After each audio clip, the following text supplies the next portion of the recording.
मला सांगा सुख म्हणजे नक्की काय असतं.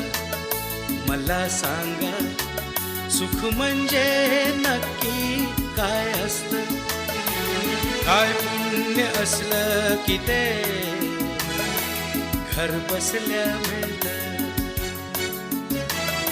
मला सांगा सुख म्हणजे नक्की काय असतं. काय पुण्य असलं की ते घर बसल्या मिळतं.